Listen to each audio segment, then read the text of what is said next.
नमस्कार विद्यार्थी मित्रांनो, हिस्ट्री बाय संतोष चव्हाण या आपल्या ऑफिशियल यूट्यूब चॅनलवर तुम्हा सर्व विद्यार्थी मित्रांचं पुन्हा एकदा खूप खूप स्वागत। मित्रांनो, आज आपण एका अत्यंत महत्त्वपूर्ण टॉपिकवर डिस्कस करणार आहे। लक्षात घ्या, 25 ऑगस्टला राज्यसेवा पूर्व परीक्षेचा पेपर होतोय आणि त्या परीक्षेच्या काही दिवस आधी आयोगाने 2025च्या राज्यसेवा मुख्य परीक्षेचा जो काही पॅटर्न आहे तर त्या प्रश्नपत्रिकेची रूपरेखा कशी असेल या प्रकारची नोटिफिकेशन आपल्या साइट्सवर या ठिकाणी दिली। त्या प्रकारची नोटिफिकेशनकडे बऱ्याचशा विद्यार्थ्यांनी दुर्लक्ष केलेलं आहे। मात्र जे विद्यार्थी 2025ला वर्णनात्मक पद्धतीने जी आपली राज्यसेवा मुख्य परीक्षा होईल या सर्व गोष्टींची तयारी करत आहे तर त्या विद्यार्थी मित्रांसाठी आजचं हे लेक्चर खूप जास्त महत्त्वाचं आहे। कारण या आजच्या लेक्चरमध्ये आपण 2025ला राज्यसेवा मुख्य परीक्षा खास करून जी वर्णनात्मक पद्धतीने या ठिकाणी होणार आहे तर त्या वर्णनात्मक पद्धतीमध्ये जो काही पेपर पॅटर्न या ठिकाणी असेल, प्रश्नपत्रिकेची जी काही रचना असेल तर ती रचना नेमकी काय आहे, कशा पद्धतीची असणार आहे यावर जे आयोगाने नोटिफिकेशन दिलं होतं तर त्या नोटिफिकेशनवर आज आपण इथे डिटेलपणे चर्चा करणार आहोत, डिटेलपणे या ठिकाणी काम करणार आहोत। तर हा मुद्दा या ठिकाणी लक्षात घ्या। तेव्हा मित्रांनो, जे कोण विद्यार्थी 2025ची वर्णनात्मक पद्धतीने राज्यसेवेची परीक्षेची तयारी करत असेल त्या विद्यार्थ्यांनी हे आजचं लेक्चर हे खूप बारकाईने या ठिकाणी ऐकणं खूप जास्त गरजेचं आहे। कारण याच लेक्चरच्या माध्यमातून तुमचा अभ्यास हा कशा पद्धतीने असला पाहिजे आणि पेपर कशा पद्धतीने 2025ला आपल्याला लिहायचे आहेत हे तुम्हाला इथे या ठिकाणी लक्षात या ठिकाणी येईल। तर लक्षात घ्या, जसं की आपल्या सर्वांना माहिती आहे 2025ची राज्यसेवा मुख्य परीक्षा यूपीएससीच्या धर्तीवर वर्णनात्मक पद्धतीने म्हणजे डिस्क्रिप्टिव्ह पॅटर्न नुसार होणार आहे। ज्यामध्ये राज्यसेवा मुख्य परीक्षा 1750 मार्कांची असणार आहे आणि या 1750च्या मार्कांमध्ये आपल्याला माहिती आहे की ऑप्शनल निवडायचा आहे एक विषय आणि या ऑप्शनलचे 2 पेपर असणार आहेत। म्हणजे 500 मार्कांसाठी ऑप्शनल पेपर या ठिकाणी असणार आहे। त्याचबरोबर GS 1 2 3 4 अशा प्रकारचे 250 मार्कांचे प्रत्येकी GS 1 GS 2 GS 3 GS 4 अशा प्रकारे हे 1000 प्रश्न या ठिकाणी 1000 मार्कांचा हा GS चा पेपर असणार आहे। GS 1 2 3 4 हे 1000 मार्कांसाठी आणि त्याचबरोबर एसे रायटिंग जो आहे, निबंध लेखन जो आहे तो या ठिकाणी 250 मार्कांचा एक पेपर। अशा प्रकारे 1750 मार्कांची राज्यसेवा मुख्य परीक्षा या ठिकाणी असणार आहे, हे या ठिकाणी लक्षात घ्या। याचबरोबर या प्रकारच्या पॅटर्न मध्ये मराठी आणि त्याचबरोबर या ठिकाणी इंग्रजी असे जे काही 2 कंपल्सरी पेपर आहे तर हे जे 2 कंपल्सरी पेपर आहे तर ते पण आपल्याला या ठिकाणी क्वालिफाईंग पेपर असणार आहे तर ते पण आपल्याला द्यायचे आहेत। मात्र इंग्रजी आणि त्याचबरोबर मराठी कंपल्सरी या दोन पेपरचे मार्क हे राज्यसेवा मुख्य परीक्षेमध्ये या ठिकाणी ॲड केले जाणार नाही किंवा समाविष्ट केले जाणार नाही। तर हा मुद्दा लक्षात घ्या। म्हणजेच मराठी कंपल्सरी आणि इंग्रजी कंपल्सरी हे जे 2 विषय आहे हे या ठिकाणी केवळ क्वालिफाईंग विषय आहे, यामध्ये केवळ आपल्याला क्वालिफाय करायचा आहे, हा मुद्दा या ठिकाणी लक्षात घ्या। तर या प्रकारचा हा पॅटर्न समजून घेत असताना आयोगाने आता प्रश्नपत्रिकेची रचना कशा पद्धतीची आहे ती इथे या ठिकाणी सांगितलेली आहे। तर त्या प्रश्नपत्रिकेच्या रचनेमध्ये जे जे काही सूचना आयोगाने केलेल्या आहेत तर त्या सूचना आता आपण इथे या ठिकाणी पाहूया। बारकाईने या सर्व गोष्टींवर आपल्याला इथे या ठिकाणी काम करायचं आहे, हा मुद्दा या ठिकाणी लक्षात घ्या। आता बघा, इथं पाहायला भेटतं पेपर 1 जो आहे ज्यामध्ये मराठी भाषा अर्हताकारी पेपर म्हणजेच या ठिकाणी इथं म्हटलेलं आहे की हा जो मराठी भाषेचा जो पेपर आहे हा मराठी भाषेचा पेपर जो आहे हा क्वालिफाईंग आहे। यामध्ये तुम्हाला फक्त क्वालिफाईंग व्हायचं आहे, हे या ठिकाणी लक्षात घ्या। आणि इथं एकूण गुण हे 300 मार्कांचे आहे आणि कालावधी तुम्हाला 3 तासाचं दिलं जाणार आहे। तर 300 मार्काचा मराठी क्वालिफाईंग पेपर या ठिकाणी आहे आणि तो 3 तासामध्ये तुम्हाला इथे या ठिकाणी सॉल्व करायचा आहे। म्हणजे इथं लक्षात घ्या, साधारणतः 33% मार्क तुम्हाला इथं मिळवणं गरजेचं आहे। साधारणतः तुम्हाला 300 पैकी 80-90 मार्क या ठिकाणी मिळवायला हवेत। एक ढोबळमानाने मी सांगितलं तर या प्रकारचा क्वालिफाईंग पेपर तुम्हाला हा मराठीचा या ठिकाणी आणि इंग्रजीचा असणार आहे। पुन्हा एकदा सांगतो, या पेपरमध्ये जेवढे काही मार्क तुम्हाला मिळतील ते राज्यसेवा मुख्य परीक्षेमध्ये गृहीत धरले जाणार नाही। हे फक्त क्वालिफाईंग आहे की तुम्हाला इंग्रजी आणि मराठीचं ज्ञान चांगलं आहे, यासाठी फक्त हा क्वालिफाईंग पेपर आहे, हा लक्षात घ्या। आता याच्या संदर्भात ज्या सूचना दिल्यात त्या सूचनांवर आपण इथं काम करूया। आता बघा इथं म्हटलेलं आहे की प्रश्नांची उत्तरं लिहिण्यापूर्वी खालील सूचनांची काळजीपूर्वक या ठिकाणी वाचा। यामध्ये म्हटले सर्व प्रश्न हे अनिवार्य आहेत, तर सर्व प्रश्न हे कंपल्सरी आपल्याला सॉल्व्ह करायचे आहेत। पहिला मुद्दा, प्रश्नांचे गुण त्या त्या प्रश्नासमोर किंवा उपप्रश्नासमोर दिलेले आहेत। म्हणजे जे पण काही प्रश्न असतील तर त्या प्रश्नांचे किती मार्क, त्या प्रश्नाला किती मार्क आहेत, त्या प्रकारचे जे गुण आहे ते त्या प्रश्नासमोर किंवा उपप्रश्नासमोर दिलेले आहेत असं म्हटलेलं आहे। तिसरा हा खूप महत्त्वाचा या ठिकाणी सूचना आहे आपल्यासाठी, जी विद्यार्थी खास करून या तिसऱ्या सूचनेकडे दुर्लक्ष करत असतील तर तो व्यवस्थितरित्या पहा। इथं काय म्हटले बघा, जेथे पर्याय दिलेले असतील तेथे सोडवलेल्या पर्यायांचे केवळ आवश्यक संख्ये इतकेच अनुक्रमाने प्रथम प्रतिसादांचे मूल्यांकन केले जाईल। बघा खूप इम्पॉर्टंट आहे हा मुद्दा, जो विद्यार्थ्यांना तितकाच समजलेला नसावा। काय म्हटलेलं की जेथे पर्याय दिलेले असतील तेथे सोडवलेल्या पर्यायांचे केवळ आवश्यक संख्ये इतके हा खूप महत्त्वाचा मुद्दा इथे या ठिकाणी दिलेला आहे। आवश्यक संख्ये इतके अनुक्रमाने प्रथम प्रतिसादांचे मूल्यांकन केले जाईल। आता उदाहरणार्थ बघा, या संदर्भात मी तुम्हाला एक उदाहरण या ठिकाणी देतो। उदाहरणार्थ जर आपण पाहिलं बघा, इथं प्रश्न क्रमांक 1 जर आपण या ठिकाणी पाहिला आणि या प्रश्न क्रमांक 1 मध्ये ए बी सी आणि त्याचबरोबर डी अशा प्रकारचे 4 पर्याय दिलेत आणि इथं आयोगाने तुम्हाला सांगितलेलं आहे या 4 पर्यायांपैकी केवळ 2च पर्याय तुम्ही या ठिकाणी सॉल्व्ह करा, किंवा प्रश्न क्रमांक 1 मध्ये जे काही 4 उपप्रश्न आहे या 4 उपप्रश्नांपैकी केवळ 2च उपप्रश्न तुम्ही या ठिकाणी सॉल्व्ह करा असं या ठिकाणी सांगितलेलं असेल तर तुम्हाला 2च उपप्रश्न लिहायचे आहेत। उगाचच सी आणि डी किंवा बाकीचे उपप्रश्न किंवा एक्स्ट्रा पेपर सॉल्व्ह करायचा असा कार्यक्रम या ठिकाणी करायचा नाही। लहानपणी बघा तुम्ही जेव्हा शाळा कॉलेजांमध्ये होता त्यावेळेस पण या ज्या चुका करायच्या त्या चुका आता इथे या ठिकाणी करायच्या नाहीयेत। म्हणजे प्रश्न 1 मध्ये जर का आयोगाने 4 उपप्रश्न दिले आणि 4 उपप्रश्नांमध्ये 2च सॉल्व्ह करा असं सांगितलं असेल तर ते 2च सॉल्व्ह करायचे आहेत, हा पहिला मुद्दा। आता दुसरा मुद्दा काय आहे तो नीट समजून घ्या।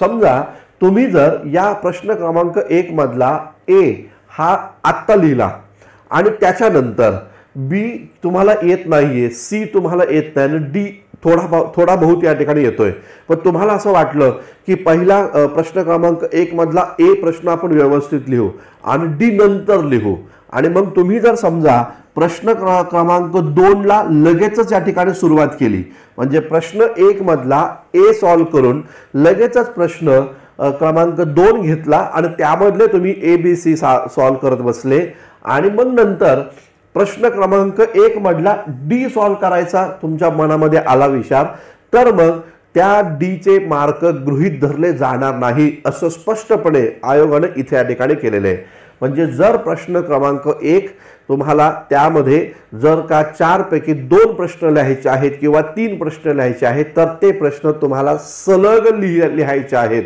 म्हणजे ए नंतर बी, बी नंतर डी किंवा सी या प्रकारचे सलग तुम्हाला लिहायचे आहेत। जर समजा तुम्ही त्यासाठी काही पानं सोडली किंवा तो त्या काही 4-5 प्रश्नांनंतर तो सॉल्व्ह करत बसला तर त्याचे मार्क गृहीत धरले जाणार नाही, हे स्पष्टपणे इथे या ठिकाणी सांगितलेले आहेत। म्हणजे आयोगाच्या 2 महत्त्वाच्या सूचना इथे या ठिकाणी आहेत, ज्यामध्ये आयोग या ठिकाणी म्हणतो की प्रश्न जे तुम्हाला दिलेले आहे त्या प्रश्नामध्ये जे उपघटक आहे तर त्याची जेवढी संख्या सांगितली, म्हणजे 4 पर्यायापैकी 4 प्रश्न उपप्रश्न दिले असतील, 4 पैकी 3 सॉल्व्ह करा सांगितलं तर 3च सॉल्व्ह करा, 4 सॉल्व्ह करू नका। जर जो एक्स्ट्रा तुम्ही सॉल्व्ह करताल तर त्याकडे आम्ही दुर्लक्ष करू असं स्पष्टपणे आयोगाने इथे या ठिकाणी सांगितलेलं आहे, हा मुद्दा लक्षात घ्या। आणि याचबरोबर हे पण सांगितलेलं आहे प्रश्न 1 मध्ये जर तुम्ही 4 पैकी 3 प्रश्न लिहित असाल तर ते 3 प्रश्न प्रश्न हे सलग लिहायचे आहेत, उगाचच दोन आधी नंतर एक लिहू असं करायचं नाहीये. जर तसं केलं तर जो नंतरचा प्रश्न तुम्ही लिहिणार आहात एक, तर तो या ठिकाणी गृहीत धरला जाणार नाही, त्याकडे दुर्लक्ष केलं जाईल, त्यातले मार्क तुम्हाला मिळणार नाही. तर हा मुद्दा खूप इम्पॉर्टंट आहे, तो इथे या ठिकाणी लक्षात घ्या. कारण लक्षात घ्या, अभ्यास सगळेच करणार आहे, मात्र या जे इन्स्ट्रक्शन आहे त्या पण आपल्याला समजल्या पाहिजे, हे लक्षात घ्या. तर बघा इथं पुन्हा एकदा मी वाचतो, जेथे पर्याय दिलेले असतील तिथे सोडवलेल्या पर्यायांचे केवळ आवश्यक संख्या इतकीच, म्हणजे 4 पैकी 3 सॉल्व्ह करायचे, 3च सॉल्व्ह करा, 4च्या 4 सॉल्व्ह करत बसू नका. आपली हुशारी इथे या ठिकाणी दाखवायची नाही, जेवढं सांगितलं तेवढंच करायचं. तर आवश्यक संख्या इतकेच अनुक्रमाने प्रथम प्रतिसादांचे मूल्यांकन केले जाईल. म्हणजे पहिले जे तुम्ही प्रश्न लिहिता, प्रश्न क्रमांक 1 मध्ये जर समजा तुम्हाला 4 पैकी 3 लिहायला सांगितले आणि तुम्ही 2 लिहिले, हा प्रथम प्रतिसाद झाला, तर या 2 प्रश्नांचेच मार्क आम्ही या ठिकाणी गृहीत धरणार आहोत. जो नंतर तुम्ही लिहिताल त्याचे मार्क गृहीत धरणार नाही, असं स्पष्ट केलेलं आहे. एखादे उत्तर काट मारल्याशिवाय, बघा आता इथं काय म्हणलंय, एखादं उत्तर जे आहे ते काट मारल्याशिवाय अंशतः सोडवले असल्यास ते मोजण्यात येईल. एखादा प्रश्न तुम्ही सॉल्व्ह करायचा म्हटला आणि तो तुम्ही सॉल्व्ह करायला गेला आणि तो सॉल्व्ह करत असताना जर समजा तुम्ही त्या प्रश्नाला असं वाटलं तुम्हाला की नाही हा चुकलाय माझा प्रश्न, आणि जर समजा तुम्ही त्याला काठ नाही मारली तरी त्या प्रश्नाचे मार्क तुम्हाला मिळतील असं म्हटलेलं आहे. म्हणजे बघा, तुम्हाला सांगितले 150 शब्दांमध्ये लिहा, समजा फॉर एक्झाम्पल सांगितले 150 शब्दांमध्ये लिहा आणि 150 शब्दांमध्ये लिहित असताना तुम्ही ते 50 शब्दांमध्येच लिहिलं आणि त्यावर जर समजा काट नाही मारली, तर त्या 50 शब्दांमध्ये लिहिलेले जे काही तुम्ही लिहिलेले असतील त्याचे मार्क गृहीत धरले जातील. हे नक्की त्याला पैकीच्या पैकी किंवा कमी मार्क मिळतील, मात्र मिळतील काही ना काहीतरी मार्क. आणि जर समजा तुम्हाला असं वाटत असेल की आयोगाने हा प्रश्न न चेक करता दुसरा चेक करावा, तर त्याला तुम्ही काट मारायला हवी असं म्हटलेलं आहे. तर इथं बघा, अंशतः प्रश्न सोडवले असल्यास त्याचे मार्क गृहीत धरले जातील किंवा त्याचे मार्क मोजण्यात येईल, हे लक्षात घ्या. या प्रकारचं अतिरिक्त प्रतिसादांचे मूल्यांकन केले जाणार नाही.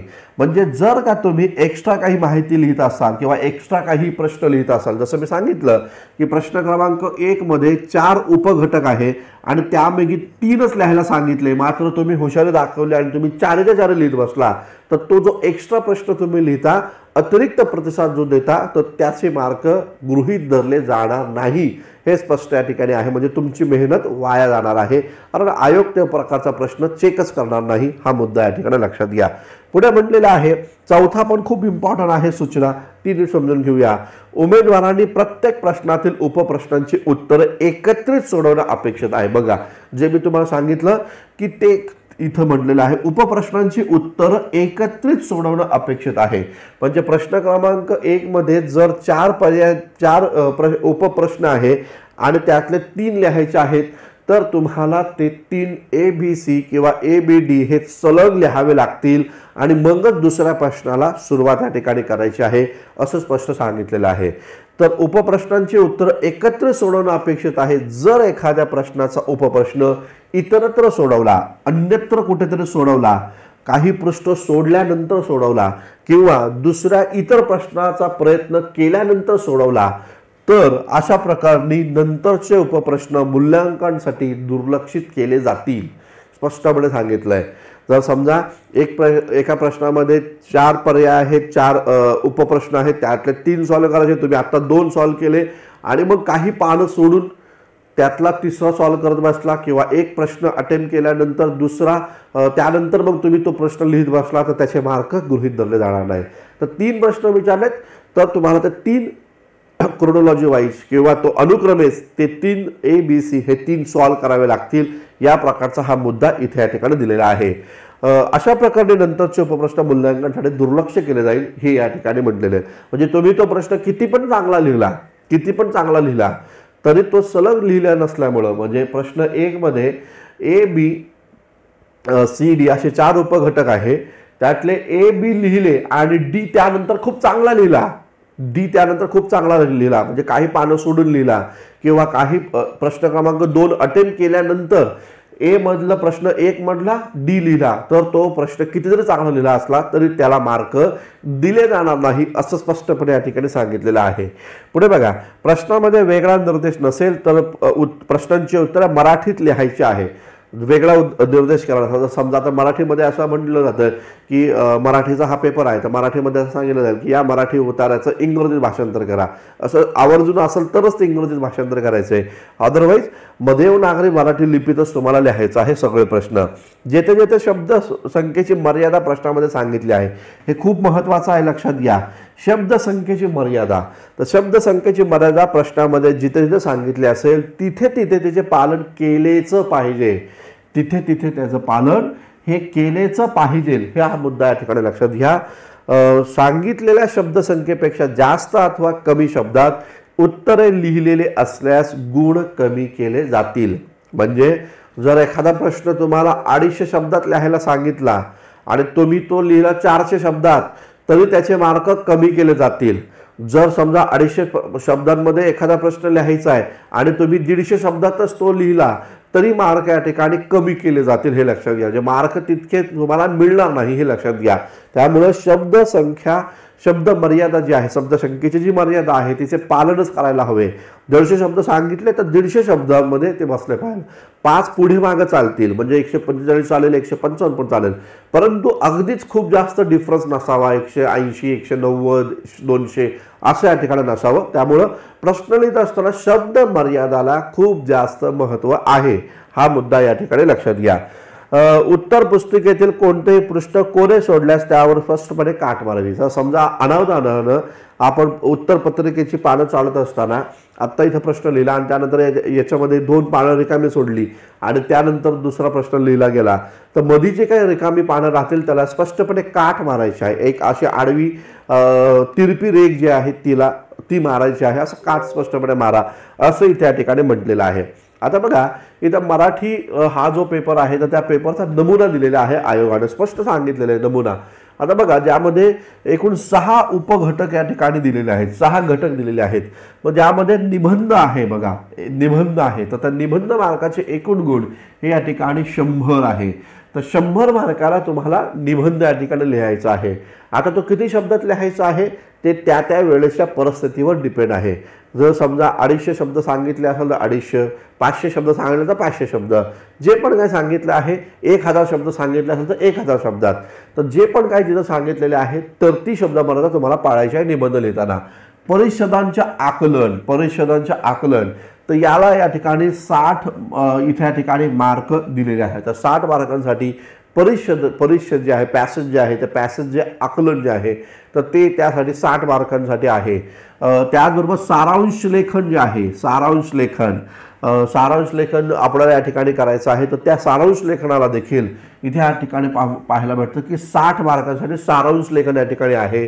मराठी उताराचं इंग्रजीत भाषांतर, एखादा उतारा आहे जो मराठीत दिलेला आहे त्याचं इंग्रजीत भाषांतर तुम्हाला करायचं आहे तर त्याच्यासाठी 20 मार्क या ठिकाणी दिलेले आहेत। आणि त्याचबरोबर 5वा घटक जर आपण पाहिला तर त्यामध्ये इंग्रजी उतारांचं मराठीत भाषांतर करायचं आहे, त्याच्यासाठी पण 20 मार्क या ठिकाणी। ट्रान्सलेशन आहे मराठी टू इंग्रजी आणि त्याचबरोबर या ठिकाणी इंग्लिश टू मराठी, अशा प्रकारे 20-20 म्हणजे 40 मार्कांचं ट्रान्सलेशन या ठिकाणी आहे। सारांश लेखन या ठिकाणी 60 मार्कांचं या ठिकाणी आहे। परिच्छेदांचं आकलन, ज्याला आपण उतारावरचे प्रश्न आपण म्हणतो, जे C60 मध्ये आपण या ठिकाणी जनरली करतो, तर त्या परिच्छेदांचं आकलन, उतारावरील प्रश्न हे 60 मार्कांसाठी आहे। एसे रायटिंग, निबंध हे 100 मार्कांसाठी आहे। आणि परिपाठ व शब्दसंग्रह जे आहे तर त्या प्रकारचं शब्दसंग्रह हे 40 मार्कांसाठी या ठिकाणी विचारलेले आहेत। तर या प्रकारे अशा प्रकारे 300 मार्क हे मराठी या विषयासाठी इथं दिलेले आहेत। तर तुम्हाला इथं फक्त क्वालिफाईंग मार्क जे आहेत तेवढेच या ठिकाणी इथं मिळवायचे आहेत। क्वालिफाईंग तुम्हाला मार्क मिळाले इथं तर तुमचं काम भागणार आहे। म्हणजे हे मराठीमध्ये किंवा इंग्रजीमध्ये क्वालिफाईंग मार्क जर तुम्हाला मिळाले तरच मुख्य परीक्षेचे पेपर चेक केले जातात, हे लक्षात घ्या। नाहीतर इथं जर गाडी अडकली की मेन्स किती पण चांगले लिहा, त्याचे प्रश्न किंवा ते मेन्सचे पेपर चेकच केले जात नाही, हा मुद्दा नीट समजून घ्या, गांभीर्यपूर्वक घ्या। आणि म्हणून ज्यांचं मराठी वीक आहे, ज्यांचं इंग्रजी वीक आहे, त्यांनी मराठी आणि इंग्रजी हे देखील स्ट्रॉंग घटक करण्याचा प्रयत्न या ठिकाणी करा. लक्षात घ्या, हा आपला जो पॅटर्न आहे, तर या पॅटर्नमध्ये कोणताही विषय हा कमकुवत ठेवून चालणार नाही मित्रांनो. या पॅटर्नमध्ये कोणताही विषय हा कमकुवत ठेवून चालणार नाही, कारण एक विषय पण तुमचा घात करू शकतो. हा मुद्दा या ठिकाणी लक्षात घ्या. जर तुमचं इंग्रजी वीक असेल आणि इंग्रजीमध्ये क्वालिफाईंग मार्क पण नाही मिळाले, तर बाकी किती पण चांगले मेन्स करा, मिळणार नाही मार्क, हे लक्षात घ्या. मराठी वीक असेल तर तो क्वालिफाईंग पेपर नाही झाला, खूप सारे चांगल्या पद्धतीने मेन्स दिली, तरी पण क्वालिफाईंग पेपरच क्वालिफाईंग नाही केले तुम्ही, तर मार्क तुम्हाला म्हणजे ते पेपरच चेक केलं जाणार नाही. तर हा मुद्दा या ठिकाणी लक्षात घ्या. त्यामुळं इंग्रजी आणि मराठीकडे पण दुर्लक्ष आता येणाऱ्या काळामध्ये करायचं नाहीये, हे पण लक्षात घ्या. आता अगदी त्याच प्रकारे इंग्रजी जो आहे, जो क्वालिफाईंग पेपर आहे इंग्रजी, त्या संदर्भात पण इंग्लिश लँग्वेज संदर्भात पण इथं दिलेला आहे. तर इथं पण साधारणतः 300 मार्कांसाठी हा पण इंग्लिशचा पेपर आहे आणि 3 तासाचा वेळ तुम्हाला या ठिकाणी मिळणार आहे. तर जे काही सूचना होत्या त्याच सूचना इथं इंग्रजीमध्ये दिलेल्या आहेत, हे या ठिकाणी लक्षात घ्या. म्हणजे ज्या सूचना केलेल्या होत्या मराठीच्या पेपरमध्ये, अगदी त्याच जशाच्या तशा सूचना इथे या ठिकाणी इंग्रजीमध्ये, या ठिकाणी इंग्रजी लँग्वेजमध्ये पण केलेल्या आहेत. काही फरक नाही आहे, फक्त पॅटर्नमध्ये थोडासा फरक आहे, पॅटर्नमध्ये फरक आहे. तर इथं काय काय दिलेलं आहे पहा. तर इथं पण एसे आहे, तो 100 मार्कांचा आहे. इंग्लिश एसे हा 100 मार्कांसाठी तुम्हाला आहे. त्याचबरोबर कॉम्प्रहेन्शन ऑफ गिवन पॅसेज, म्हणजे त्या ठिकाणी उतारावरचे प्रश्न जे आपण म्हणतो, तर ते उतारावरचे प्रश्न कॉम्प्रहेन्शन ऑफ गिवन पॅसेज, तर ते तुम्हाला 75 मार्कांसाठी. बघा तिकडे मराठीमध्ये 60 मार्कांसाठी होतं परिच्छेदांचं आकलन, तशाच प्रकारे आता इथं कॉम्प्रहेन्शन जो आहे तो या ठिकाणी तुम्हाला 75 मार्कांसाठी दिलेला आहे, हे लक्षात घ्या. त्याचबरोबर तिसरा जो मुद्दा आपण पाहिला तर प्रिसाइज रायटिंग आहे. तर प्रिसाइज रायटिंग म्हणजे सारांश लेखन ज्याला आपण म्हणतो, तर सारांश लेखन जे आहे ते तिथं 60 मार्कांचं होतं, तर इथं पण 75 मार्कांचं आहे प्रिसाइज रायटिंग सारांश लेखन. इंग्लिशमधलं प्रिसाइज रायटिंग सारांश लेखन हे 75 मार्कांसाठी आहे. युजेस अँड वोकॅब्युलरी पार्ट 1 आणि पार्ट 2 अशा प्रकारचं दिलेलं आहे. तर युजेसेस अँड वोकॅब्युलरी पार्ट 1 आणि पार्ट 2. तर वोकॅब्युलरी तुम्हाला तिकडं मराठीमध्ये या ठिकाणी किती मार्कांची होती, तर 40 मार्कांची होती. आता इथे या ठिकाणी तुम्हाला ती या ठिकाणी दिलेली आहे 50 मार्कांची, म्हणजे 25-25 पार्ट 1 वोकॅब्युलरी पार्ट 1 आणि पार्ट 2 या प्रकारे. तर इथं लक्षात घ्या, मराठी लँग्वेज जी होती तर त्यामध्ये 6 घटक होते, इथं मात्र 5 आहे, म्हणजे भाषांतराचा घटक तिथे या ठिकाणी काढलेला आहे, हे लक्षात घ्या. तर ठीक आहे. तर या प्रकारे एसे रायटिंग आहे, कॉम्प्रहेन्सिव्ह ऑफ गिवन पॅसेज आहे, त्याचबरोबर या ठिकाणी प्रिसाइज रायटिंग या ठिकाणी आहे, वोकॅब्युलरी पार्ट 1 आणि पार्ट 2 अशा प्रकारे 300 मार्कांचा हा इंग्रजी देखील पेपर या ठिकाणी आहे आणि हा देखील क्वालिफाईंग या ठिकाणी पेपर आहे. यामध्ये पण तुम्हाला या ठिकाणी क्वालिफाईंग होईल एवढे मार्क या ठिकाणी मिळवायचे आहेत. तर या प्रकारचा मुद्दा इथे या ठिकाणी लक्षात घ्या. 33% मार्क तुम्हाला इथे या ठिकाणी मिळवणं आवश्यक या ठिकाणी आहे, हे या ठिकाणी लक्षात घ्या. पुन्हा सांगेल, जर का इंग्रजी आणि मराठी प्रश्न, इंग्रजी आणि मराठी हे जे काही पेपर आहेत यामध्ये क्वालिफाईंग ही मार्क तुम्हाला मिळवता आले नाही, मेन्स किती पण चांगले लिहा, तुमचा पेपरच चेक केला जाणार नाही, हा मुद्दा या ठिकाणी लक्षात घ्या. आता मी जातोय पुढच्या महत्त्वपूर्ण घटकावर, ज्यामध्ये पेपर नंबर 3 जो अनिवार्य आहे, जो कंपल्सरी या ठिकाणी आहे, हे लक्षात घ्या. तर इथं आहे निबंध, एसे रायटिंग. आता बघा एसे रायटिंग जो आहे, तर त्या एसे रायटिंगमध्ये तुम्ही इंग्रजी आणि मराठी अशा दोन्ही भाषांमध्ये हा या ठिकाणी दोन्हीपैकी कोणत्याही एका भाषेमध्ये तुम्ही या ठिकाणी लिहू शकता. म्हणजे जर का तुम्ही राज्यसेवा मेन्सचा फॉर्म भरत असताना जर तुम्ही इंग्रजी माध्यम निवडला असाल तर तुम्हाला इंग्रजीमध्ये या ठिकाणी निबंध लिहायचा आहे. जर तुम्ही मराठी लँग्वेज जर निवडला असेल तर तुम्हाला मराठीमध्ये हा या ठिकाणी निबंध लेखनाचा पेपर या ठिकाणी लिहायचा आहे, हे या ठिकाणी लक्षात घ्या. आता बघा याला एकूण गुण किती आहे, तर 250 आहे आणि 3 तास तुम्हाला दिलेले आहेत. तर 250 मार्कांचा हा पेपर या ठिकाणी आहे, एसे रायटिंग किंवा निबंध ज्याला आपण म्हणूया एसे. तर या प्रकारचा 250 मार्कांचा हा पेपर 3 तासामध्ये लिहायचा. याच्या ज्या सूचना काय आहेत त्या थोड्याशा आपण इथं पाहून घेऊया. इथं म्हटलंय प्रश्नपत्रिका 2 विभागात विभागलेली आहे. तर जी काही प्रश्नपत्रिका आहे ती 2 विभागात विभागलेली आहे. प्रत्येक विभाग प्रत्येकी 4 विषय आहे, प्रत्येक विभागात या ठिकाणी प्रत्येकी 4 विषय आहे। उमेदवारांनी प्रत्येक विभागातून एक विषय निवडायचा आहे। जसं की तुम्हाला इथं दिलेलं आहे बघा, एसे रायटिंग किंवा एसे मध्ये इथं दिलेलं आहे बघा की सेक्शन 1 आणि त्याचबरोबर सेक्शन बी आहे, सेक्शन ए आणि सेक्शन बी। आणि इथं तुम्हाला निबंधासाठी ए मध्ये 4 विषय आहेत आणि बी मध्ये या ठिकाणी 4 विषय आहेत। तर या 4 विषयांमध्ये ए च्या 4 विषयांमधनं 1 आणि बी च्या 4 विषयांमधनं 1 असे 2 निबंध लिहायचे आहेत आणि प्रत्येक निबंधाला 125 मार्क असणार आहे।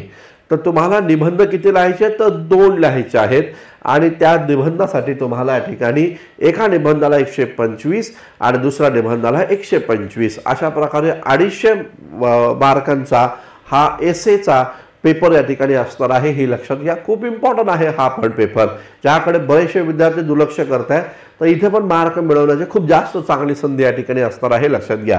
पुढे बघा, ऑनलाईन अर्जात नमूद केलेल्या पर्यायानुसार मराठी किंवा इंग्रजी जेव्हा तुम्ही ऑनलाईन फॉर्म भरता तेव्हा नमूद जो काही विषय तुम्ही या ठिकाणी निवडता किंवा नमूद केलेल्या पर्यायानुसार मराठी किंवा इंग्रजी भाषांपैकी केवळ एका भाषेत निबंध लिहिणं आवश्यक आहे। म्हणजे तुम्ही उत्तर लेखनाची भाषा काय आहे, जर तुम्ही इंग्रजी लिहिली तर इंग्रजीमध्ये तुम्हाला एसे लिहायचं आहे, जर तुम्ही मराठी म्हटले तर मराठीमध्ये तुम्हाला इथून पुढे सगळे पेपर लिहायचे आहेत असं इथं म्हटलेलं आहे। अर्जात दावा केल्यानुसार प्रवेश पत्रात दर्शवल्यानुसार उत्तर पुस्तिकेवर उत्तराचे माध्यम नमूद करणं गरजेचं आहे। म्हणजे जो काय आपलं उत्तरपत्रिका आहे, तर लक्षात घ्या, फॉर्म भरताना जर तुम्ही माध्यम मराठी ठेवलं तर मराठीतच या ठिकाणी लिहायचं आहे आणि तशा प्रकारचं उत्तरपत्रिकेमध्ये नमूद पण करायचं आहे की हा आपण मराठी माध्यमातून हा पेपर सॉल्व्ह करतोय। तर अधिकृत माध्यमाव्यतिरिक्त इतर माध्यमात लिहिलेले उत्तर हे तपासले जाणार नाही। म्हणजे तिथं लिहिलं इंग्रजी माध्यम आणि इथं पेपर प्रत्यक्ष लिहिता मराठी माध्यम, तर ते प्रश्न किंवा ती प्रश्नपत्रिका चेकच केली जाणार नाही। त्यामुळे अर्ज करताना हे लक्षात ठेवा, आपल्याला कोणत्या माध्यमातून या ठिकाणी पेपर द्यायचा आहे। इंग्रजी माध्यमातून द्यायचा आहे तर इंग्लिशमध्येच पेपर लिहायचा आहे, मराठी माध्यमातून द्यायचा आहे तर मराठी माध्यमातूनच पेपर लिहायचा आहे, हे इथे या ठिकाणी लक्षात घ्या। प्रश्नात दर्शवलेले शब्द मर्यादा लक्षात ठेवायचं, म्हणजे जे काही आता एसे रायटिंगसाठी जे पण काही शब्द मर्यादा आहे ती शब्द मर्यादा लक्षात ठेवायची। 1000 शब्द मर्यादा असेल तर 1000 शब्दामध्ये तो एसे लिहिला पाहिजे, हे लक्षात घ्या। उत्तर आणि मागे पण सांगितलं, जर कमी शब्दात किंवा जास्त तुम्ही लिहित बसला तर मार्क वजा केले जातील, हे पण लक्षात घ्या। उत्तर पुस्तिकेतील कोणतेही पान किंवा पानाचा भाग जर रिकामा अथवा कोरा ठेवला असेल तर स्पष्टपणे तो रद्द करावा किंवा काट मारणं आवश्यक आहे असं म्हटलेलं आहे। जर अनावधानानं लिहित असताना एखादं पान कोरं सुटलं गेलं आणि मग 2 पानानंतर तुम्ही लिहित बसला तर ती जी मधली कोरी पान आहे त्याला प्रत्यक्षपणे काट मारणं गरजेचं आहे असं इथं म्हटलेलं आहे। हा मुद्दा या ठिकाणी लक्षात घ्या। तर ठीक आहे, तर या प्रकारे तुम्हाला ए आणि बी असे 2 सेक्शन या ठिकाणी असतील आणि त्या 2 सेक्शनमध्ये प्रत्येकी एका सेक्शनमध्ये 4 विषय आणि दुसऱ्या सेक्शनमध्ये 4 विषय आणि त्यातले तुम्हाला प्रत्येकी एक विषयावर निबंध लिहायचा आहे। 125 मार्कांसाठी हे 2 निबंध या ठिकाणी असणार आहे। प्रत्येकी 125 मार्क म्हणजे 250 मार्कांसाठी हा निबंध या ठिकाणी असणार आहे, हे लक्षात घ्या। तुम्हाला 2 निबंध लिहायचे आहेत, हे लक्षात असू द्या। आता मुख्य आपण येऊया जीएस पेपरवर। आता बघा, जीएस मध्ये इथं आयोगानं GS 1 to 3 साठी एक माहिती दिलेली आहे आणि GS 4 साठी स्वतंत्रपणे माहिती दिलेली आहे, हे लक्षात घ्या। तर GS 1 to 3 साठी जी माहिती आहे ती आपण इथे या ठिकाणी पाहूया आणि त्यानंतर GS 4 साठी जी माहिती आहे तर ती आपण या ठिकाणी नंतर पाहूया। तर इथं दिलेलं आहे की पेपर 4 ते 6 म्हणजे 4, 5, 6 जो आहे अनिवार्य मॅन्डेटरी आहे। तर GS 1, 2 आणि 3 जो आहे जनरल स्टडीज 1 to 3 त्याच्याबद्दलची जी माहिती आहे ती आपण पाहूया। प्रत्येक जीएसचा पेपर हा 250 मार्कांचा असणार आहे आणि त्याला पण 3 तास एवढी या ठिकाणी कालमर्यादा दिलेली आहे। तर 3 तासामध्ये प्रत्येक जीएसचा पेपर तुम्हाला या ठिकाणी 250 मार्कांसाठी सॉल्व्ह करायचा आहे, हा मुद्दा या ठिकाणी लक्षात असू द्या। तर GS 1, GS 2 आणि GS 3 प्रत्येकी 250 म्हणजे त्या ठिकाणी 750 मार्कांची असणार आहे आणि तुम्हाला 3 तासांसाठी GS1, GS2 आणि GS3 असे प्रत्येकी 3 तासांसाठी हे पेपर तुम्हाला सॉल्व करायचे आहेत। आता इथं जे काही प्रश्न जी काही इन्फॉर्मेशन आहे ती सर्वांसाठी खूपच जास्त महत्त्वाची आहे, हे लक्षात घ्या। बघा, मराठी आणि इंग्रजी दोन्ही भाषेत 20 प्रश्न छापलेले असतील, तर दोनच भाषांचा वापर केला जाणार आहे, मराठी आणि इंग्रजी। तर मराठी आणि इंग्रजी या दोन भाषेमध्ये एकूण 20 प्रश्न असणार आहे। तर GS ला किती प्रश्न असणार आहे, पेपर 1, 2, 3 20 प्रश्न असणार आहेत, हे लक्षात घ्या। पुढे म्हटलेलं आहे सर्व प्रश्न अनिवार्य आहे, सर्व प्रश्न मॅन्डेटरी आहे, सर्व प्रश्न कंपल्सरी आहे, ते सॉल्व करायचे आहेत। जर ते प्रश्न सॉल्व नाही केले तर मार्क तुम्हाला त्या प्रश्नाचे मिळणार नाही, हे लक्षात घ्या। त्यामुळे प्रश्न सगळे लिहिणं गरजेचं आहे आणि लक्षात घ्या, हा पॅटर्न हाच सांगतो तुम्हाला की जर का तुम्ही सगळा पेपर सॉल्व केला, सर्वचे सर्व प्रश्न लिहिले, तर लक्षात घ्या तुमचा असाच रिझल्ट येतो, असाच रिझल्ट येतो। त्यामुळे सगळे प्रश्न सॉल्व करण्याचा प्रयत्न करायचा, 20च्या 20 प्रश्न सॉल्व करण्याचा प्रयत्न करायचा। प्रत्येक प्रश्नाचे गुण त्याच्या समोर दर्शवलेले आहेत, जे प्रश्न आहेत त्याचे गुण समोर दर्शवलेले आहेत।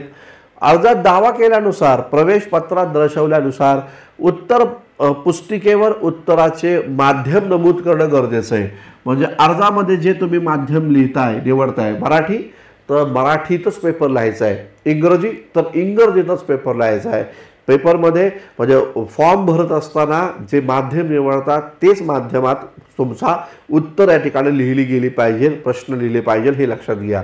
पुढे लिहिलेलं आहे अधिकृत माध्यमाव्यतिरिक्त इतर माध्यमात लिहिलं, समजा कोणी इंग्रजी माध्यमात पेपर द्यायचा आहे आणि पेपरच्या दिवशी असं वाटलं नाही बाबा इंग्रजीत लिहिता येत नाही, मराठीत लिहू, तर ते प्रश्न चेकच केला जात नाही, लक्षात घ्या, ठीक आहे। किंवा एखाद्याला असं मध्ये हुक्के आले आणि तो म्हटला की हिंदीमध्ये लिहू, तर हिंदी तर चालतच नाही आपल्याकडे, हे लक्षात घ्या। त्यामुळे जे काही तुम्ही इथे या ठिकाणी हे करताय पेपर अर्जामध्ये जो पण काही लँग्वेज नमूद करताय त्याच लँग्वेजमध्ये तुम्हाला लिहायचं आहे, हे लक्षात घ्या।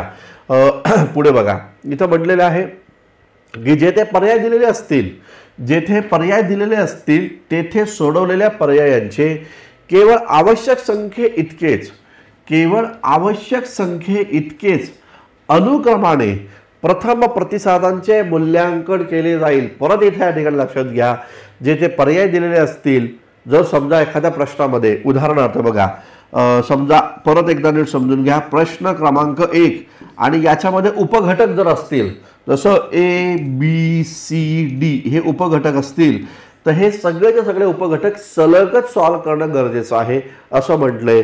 त्याच्यामध्ये जर तुम्ही काही जागा सोडून किंवा एखादा प्रश्न लिहून त्यानंतर त्याचा उपघटक सॉल्व करत बसला तर त्याचे मार्क गृहीत धरले जाणार नाही, त्या प्रश्नाकडे, त्या उत्तराकडे दुर्लक्ष केलं जाईल, असं स्पष्टपणे इथं नमूद केलेलं आहे, हे लक्षात घ्या। त्यामुळे अनुक्रमाने प्रथम प्रतिसादांचेच मूल्यांकन केले जाईल। अनुक्रम लावून तुम्ही जर पहिले ते सॉल्व केले तरच त्यांचे या ठिकाणी मूल्यांकन केले जाईल। एखादे उत्तर काट मारल्याशिवाय अंशतः सोडवले असल्यास ते मोजण्यात येईल। एखादं उत्तर जर समजा तुम्ही लिहिलं आणि तुम्हाला असं वाटलं की आता हे जमत नाही मला, है ना, हे जमत नाही, आणि तर त्याच्यावर काट जर तुम्ही नाही मारली तर त्याचे जे काही जेवढं पण काही लिहिला त्याचे मार्क दिले जातील, हे लक्षात घ्या। म्हणजे हे तुमच्यासाठी चांगलं पडेल, लक्षात घ्या।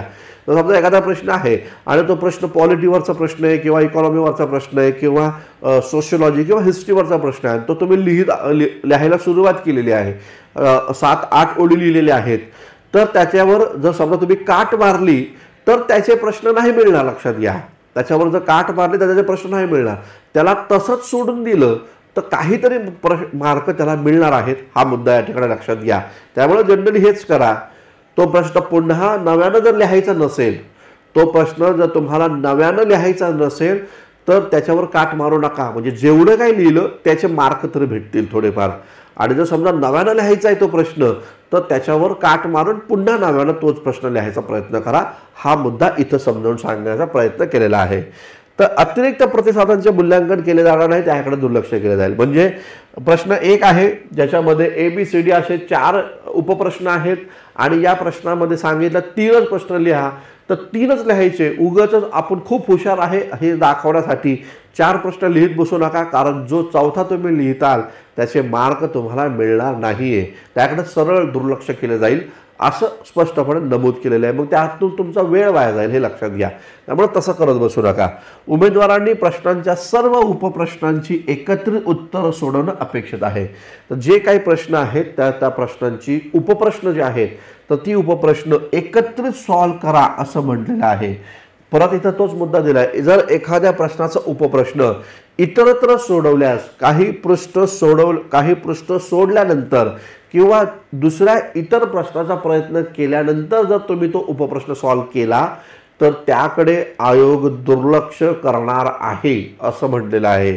तर अशा प्रकारे नंतरचे उपप्रश्न मूल्यांकनासाठी दुर्लक्षित असतील असं स्पष्टपणे म्हटलेले. त्यामुळं जर प्रश्न 1 मध्ये उपप्रश्न असतील ABCD आणि त्यामध्ये तुम्हाला 3 सॉल्व्ह करायचे तर ते सलग सॉल्व्ह करा, मगच सेकंड प्रश्नाकडे तुम्ही वळा असं इथं स्पष्टपणे नमूद केलेलं आहे.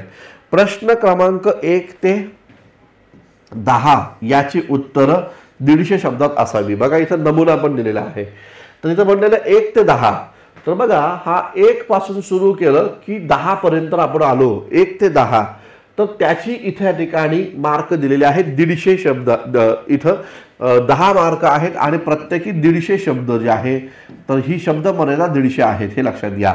म्हणजे तुम्हाला इथं म्हटलं की 1 ते 10 जे प्रश्न असतील तर 1 ते 10 प्रश्न त्यांची शब्द मर्यादा ही 150 शब्द असेल आणि 150 शब्दामध्ये तुम्हाला 1 ते 10 प्रश्न सॉल्व्ह करायचे आणि त्यामध्ये प्रत्येक प्रश्नाला 10 मार्क या ठिकाणी असणार आहे. म्हणजे लक्षात घ्या इथं की तुम्हाला हे 150 शब्दांमध्ये लिहायचे आहे आणि 10 प्रश्न लिहायचे आहेत हे लक्षात घ्या. आणि त्या प्रकारे तुम्हाला इथं मार्क या ठिकाणी हे जर 150 शब्दात जर तुम्ही 10 प्रश्न जर या ठिकाणी लिहिले त्या प्रत्येकाला 10 मार्क आहेत तर लक्षात घ्या 100 मार्क तुम्हाला इथं मिळतील हे लक्षात घ्या. म्हणजे 150 शब्दात 10 मार्क या ठिकाणी लिहायचे आहेत आणि 10 प्रश्न लिहायचे आहेत आणि प्रत्येक प्रश्नाला 10 मार्क आहे. म्हणजे तुम्हाला हे 100 मार्क इथे या ठिकाणी आहेत हे लक्षात घ्या. आणि पुढे म्हटलेलं आहे की प्रश्न क्रमांक हा या ठिकाणी 11 ते 20 ची उत्तरं 250 शब्दांमध्ये या ठिकाणी लिहायचे आहेत. म्हणजे इथे लक्षात घ्या हे 11 पासून ते 20 पर्यंतचे जे प्रश्न आहेत तर त्याची शब्द मर्यादा तुम्हाला इथे या ठिकाणी 250 शब्द आहेत. तर 250 शब्दांमध्ये तुम्हाला लिहायचे आहेत आणि प्रत्येक प्रश्नाला 15 मार्क या ठिकाणी आहेत. म्हणजे इथं लक्षात घ्या 15 गुणिले हे 10 म्हणजेच हे 150 मार्क या ठिकाणी आहेत हे लक्षात घ्या. या प्रकारे 1 ते 10 प्रश्न ज्यांना प्रत्येकी 10 मार्क आहेत तर हे 10 प्रश्न तुम्ही सॉल्व्ह केले तर तुम्हाला 100 मार्क या ठिकाणी 100 मार्काचा पेपर सॉल्व्ह केला असं होईल. आणि त्यानंतरचे जे काही 10 प्रश्न आहेत तर ते 10 प्रश्न प्रत्येकी 250 शब्दांमध्ये लिहायचे आहेत. प्रत्येक प्रश्नाला 15 मार्क या ठिकाणी आहेत. म्हणजे हे 150 मार्क या ठिकाणी आहेत. अशा प्रकारे 250 मार्कांचा GS1 GS2 GS3 तर ही जी रचना आहे GS1 GS2 GS3 ला आहे. तर एकूण 20 प्रश्न असतील. पहिले सुरुवातीचे 10 प्रश्न ते 150 शब्दात लिहायचे तर त्या 150 शब्दांसाठी 10 मार्क या ठिकाणी आहे प्रत्येक प्रश्नाला. आणि त्यानंतरचे 11 पासून ते 20 पर्यंतचे जे काही प्रश्न आहेत ते 250 शब्दांमध्ये तुम्हाला लिहायचे आहेत. आणि या 250 शब्दांमध्ये जेव्हा तुम्ही प्रश्न लिहिता तेव्हा त्याला 15 मार्क आहेत किंवा 15 मार्क असतील असं इथे या ठिकाणी नमूद केलेलं आहे. आणि अशा प्रकारे हा 250 मार्कांचा GS1 GS2 GS3 हा या ठिकाणी असणार आहे लक्षात घ्या. प्रश्नात दर्शवलेले शब्द मर्यादा लक्षात घ्या. खूप इम्पॉर्टंट आहे. जी शब्द मर्यादा आहे त्या शब्द मर्यादा लक्षात ठेवणं गरजेचं आहे. त्या शब्द मर्यादेमध्येच लिहा. उगाचच तुम्ही जर समजा प्रश्न क्रमांक 8 जर आपण पाहिला 8व्या प्रश्नामध्ये तुम्हाला 10 मार्कच मिळणार आहे आणि तिथं शब्द मर्यादा सांगितली की 150 शब्द. तर तुम्ही तो 8वा प्रश्न जरी 250 शब्दात लिहिला तर त्याला काय तिथं 15 मार्क नसणार आहेत. 10 मार्कांचाच विचार केला जाईल आणि उलट तुमचा निगेटिव्ह इम्पॅक्ट होईल की 150 शब्द लिहिले सांगितले आणि तुम्ही 250 शब्द लिहिताय म्हणजे मार्क कमी होतील. लक्षात घ्या निगेटिव्ह इम्पॅक्ट होईल. त्यामुळं 150 शब्द सांगितले तर 150 शब्दातच उत्तर लिहायचं. 250 शब्द सांगितले तर 250 शब्दातच उत्तर लिहायचं. आणि त्याचबरोबर जे उपघटक आहे त्या उपघटकामध्ये जर 4 प्रश्न असतील त्यापैकी 3 सॉल्व्ह करायला सांगितले तर 3च सॉल्व्ह करायचे. ते पण क्रमाक्रमाने सॉल्व्ह करायचे. उगाचच 2 आधी नंतर 1 करू असं करता कामा नये, कारण तो जो नंतर उपप्रश्न लिहिताल त्याचे मार्क दुर्लक्षले जातील, ते मार्क ग्राह्य धरले जाणार नाही. हा मुद्दा खूप इम्पॉर्टंट आहे, हे लक्षात घ्या. उत्तर पुस्तिकेतील कोणतेही पान किंवा पानाचा भाग रिकामा अथवा कोरा ठेवला असेल तर ते स्पष्टपणे रद्द करणे किंवा त्यावर काट मारणे. जर का पेपर लिहित असताना कोणता प्रश्न लिहित असताना आपण लिहिलं इकडं मध्ये एखादं पान चुकीनं, जनरली चुकीनंच होतं, ते या ठिकाणी कोरं राहिलं आणि दुसऱ्या पानावर लिहिलं तर घाबरून जायचं काम नाही, त्याच्यावर काट मारायचे आहे, बस एवढंच करा. ठीक आहे. कोणत्याही प्रकारच्या संदेहाच्या स्थितीत इंग्रजी भाषांतर अधिकृत समजलं जाईल. म्हणजे समजा एखादा मराठी ट्रान्सलेशन जनरली केलं जातं, तर एखादा प्रश्न एखादा मराठी शब्द समजला नाही तर त्याचा पॅरलर तुम्हाला या ठिकाणी इंग्रजीतला शब्द समजून घ्यायचा आहे, हे लक्षात घ्या. त्यामुळं इंग्रजीमध्ये जे दिलेलं आहे तेच ग्राह्य धरलं जाईल असं इथं म्हणलेलं आहे. ठीक आहे. हे जनरली सगळीकडे होतं. ठीक आहे. आता आपण येऊया तो म्हणजे जो काही GS पेपर 4 जो आहे त्याच्याकडे या ठिकाणी येऊया. पेपर क्रमांक 7 जो आपण पाहतो GS 4 तर खूप इम्पॉर्टंट आहे. यामध्ये जी काही इन्फॉर्मेशन दिलेली आहे तर ती समजून घेणं खूप जास्त आवश्यक आहे. आता बघा इथे पण हा 250 मार्कांचा पेपर आहे. 3 तास तुम्हाला लिहायला दिलेले आहेत. 3 तासामध्ये हा पेपर लिहायचा आहे. यातील ज्या सूचना आहेत त्या आपण इथं पाहूया.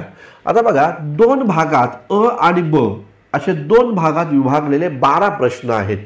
तर एकूण प्रश्न किती आहेत? 12 प्रश्न आहेत. मराठी आणि इंग्रजी हे दोन्ही भाषेमध्ये हे प्रश्न या ठिकाणी आहेत. आणि हा पेपर 2 सेक्शनमध्ये आपण पाहू शकतो. ए सेक्शन आणि त्याचबरोबर बी सेक्शन. ठीक आहे ना. तर ए सेक्शन आणि बी सेक्शन म्हणजे पेपर नंबर 4 वर आपण चर्चा करतोय बघा. तर सेक्शन क्रमांक सेक्शन ए आणि सेक्शन 2 सेक्शन बी असे 2 भागामध्ये हा पेपर विभागला जाणार आहे असं सांगितलेले. आणि मग इथं पाहू शकतो आपण प्रश्न क्रमांक 1, प्रश्न क्रमांक 2, प्रश्न क्रमांक 3, प्रश्न क्रमांक 4, प्रश्न क्रमांक 5, प्रश्न क्रमांक 6 हे आहेत सेक्शन ए मध्ये. आणि मग त्यानंतर सेक्शन बी जर आपण इथं पाहिला तर इथं आहे केस स्टडीज आहे बघा. केस स्टडीज आहे. तर सेक्शन बी जे आहे तर त्यामध्ये केस स्टडीज आहे. तर या प्रकारे 7, 8, 9, 10, 11 आणि 12 तर केस स्टडी इथं आपल्याला आहेत. अशा प्रकारे 2 भागामध्ये हा सब्जेक्ट किंवा ही प्रश्नपत्रिका विभागलेली आहे. प्रत्येक प्रश्नाचा गुण त्याच्या समोर दर्शवलेले आहेत. ठीक आहे ना. तर हे 10-10 मार्कांसाठी हे या ठिकाणी म्हणजे 1 ते 6 जर प्रश्न आपण पाहिले तर हे 1 ते 6 प्रश्न त्याच्या प्रत्येक उपघटकांसह जर आपण पाहिलं तर प्रत्येक प्रश्न हे तुम्हाला इथं 10 मार्कांसाठी या ठिकाणी आहे, हे या ठिकाणी लक्षात घ्या. तर पेपर इथं जर पाहूया क्वेश्चन क्रमांक 1 मध्ये ए आहे. तर ए मध्ये जे काही 5 दिलेले आहेत तर त्या 5 उपघटक आहेत. त्या 5 उपघटकांसाठी इथं या ठिकाणी 10 मार्क आहेत. म्हणजे लक्षात घ्या की इथं प्रत्येक प्रश्नाला 2 मार्क या ठिकाणी आहेत. आणि अशा प्रकारे 10 मार्क हे प्रश्न क्रमांक 1 मध्ये ए जो घटक आहे त्याला 2 मार्क आहेत, हे लक्षात घ्या. आणि त्याचे मिळून एकूण 10 मार्क असणार आहे. त्याचबरोबर ए मध्येच बी आहे आणि सी आहे. तर बी ला 10 मार्क असतील, सी ला 10 मार्क असतील. तर या प्रकारची इथं रूपरेखा दिलेली आहे, हे लक्षात घ्या. पुढे काय काय इन्फॉर्मेशन आहे ते पाहूया, म्हणजे आपण आणखीन जास्त चांगल्या पद्धतीने समजून घेऊया. आता बघा इथं म्हणलं अर्जामध्ये दिलेल्या पर्यायानुसार सर्व प्रश्नांची उत्तरे मराठी किंवा इंग्रजी यापैकी एकाच भाषेमध्ये द्यायची आहे.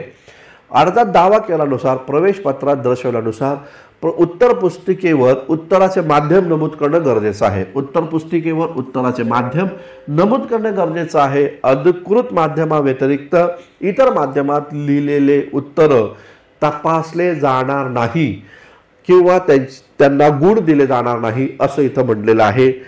जेथे पर्याय दिलेले असतील तेथे सोडवलेल्या पर्यायांचे केवळ आवश्यक संख्ये इतकेच अनुक्रमाने प्रथम प्रतिसादांचे मूल्यांकन केले जाईल. म्हणजेच काय की जे काही प्रश्न क्रमांक 1 दिलेला आहे तर प्रश्न क्रमांक 1 मध्ये 5 इथं पर्याय दिलेले आहेत आणि 5 पर्याय म्हणण्यापेक्षा 5 उपप्रश्न आहेत. तर ते उपप्रश्न क्रोनॉलॉजी वाईज किंवा अनुक्रमानं सलग पद्धतीनं ते सॉल्व करायचे आहेत असं इथं सांगितलेलं आहे, हे लक्षात घ्या. एखादं उत्तर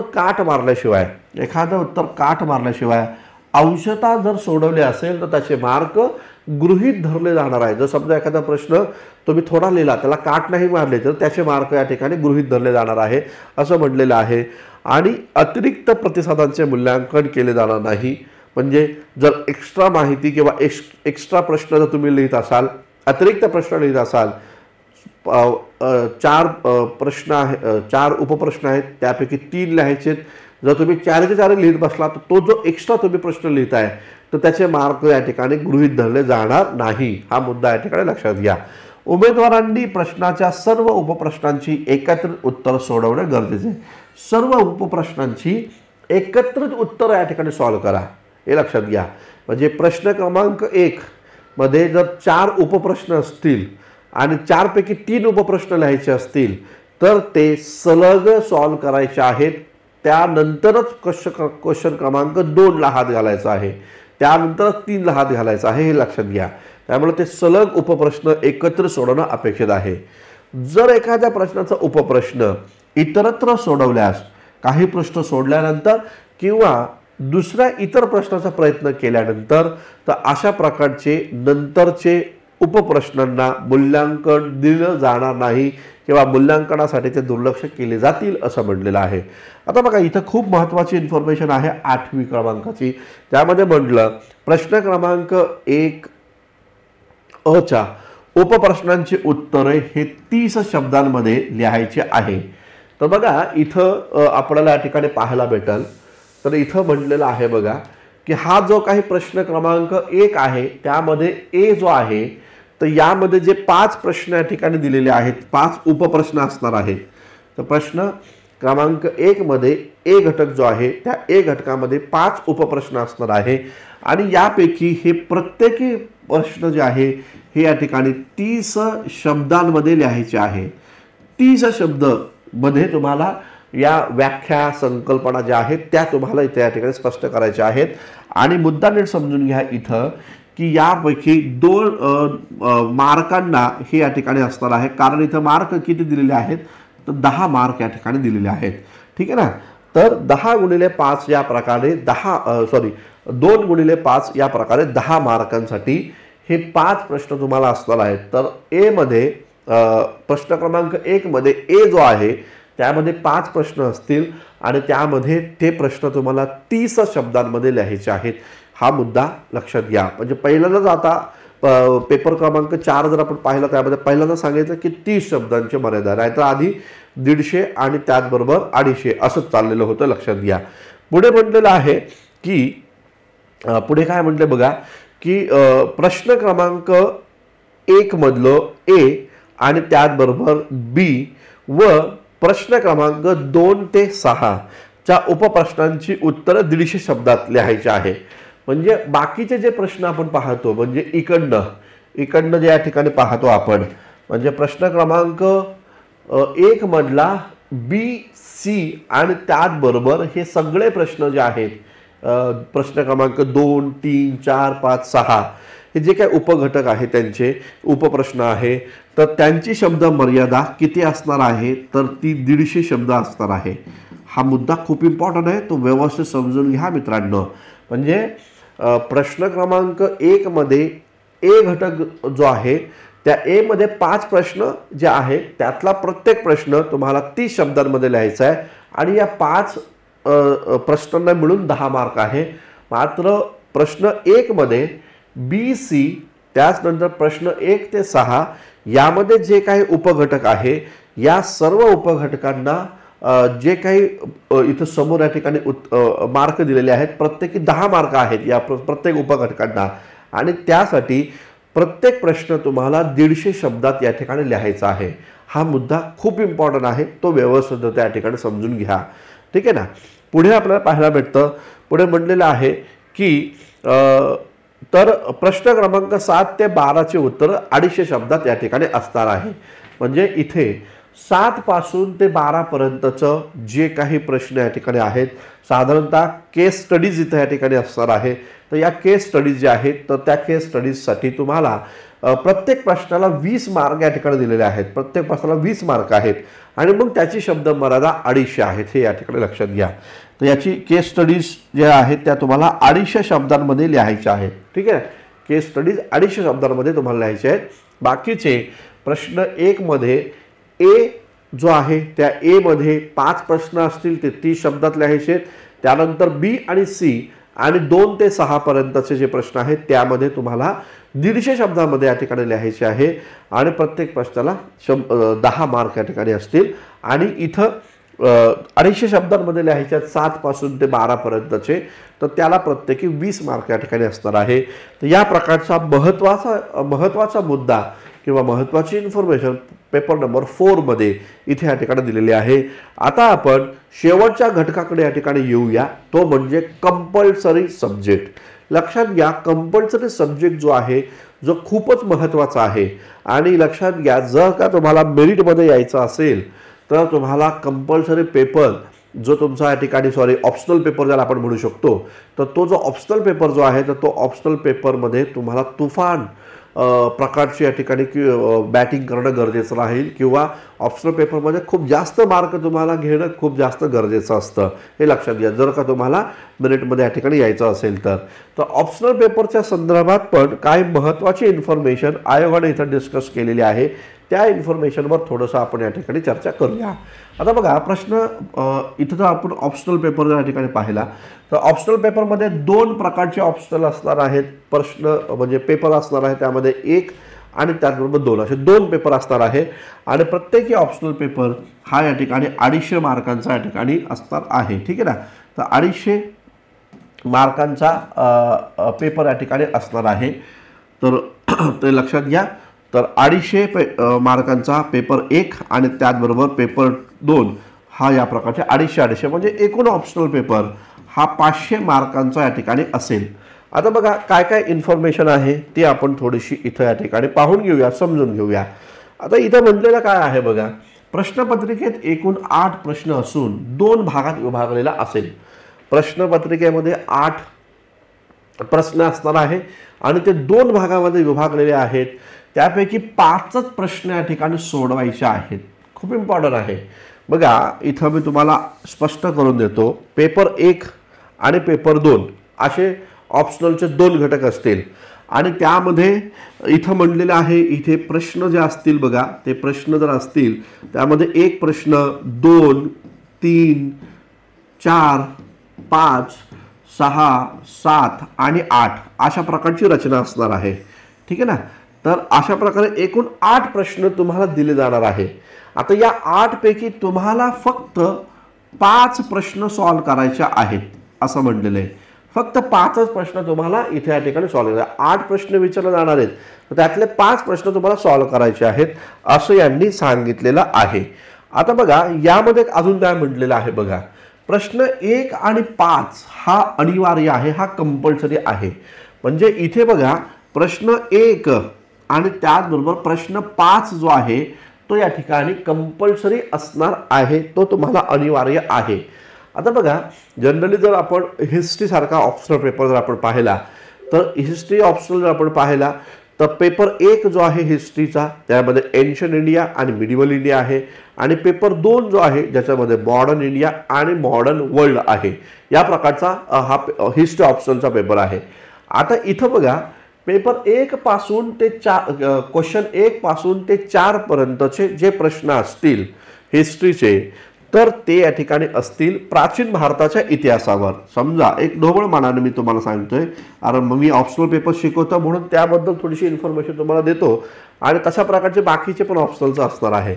तर प्रश्न 1 2 3 4 हे प्राचीन भारताच्या इतिहासावर प्रश्न असणार आणि त्याचबरोबर प्रश्न 5 6 7 8 हे मध्ययुगीन भारताच्या इतिहासावर, मध्ययुगीन भारत जो आहे तर त्या मध्ययुगीन भारताच्या इतिहासावर प्रश्न असणार आहे.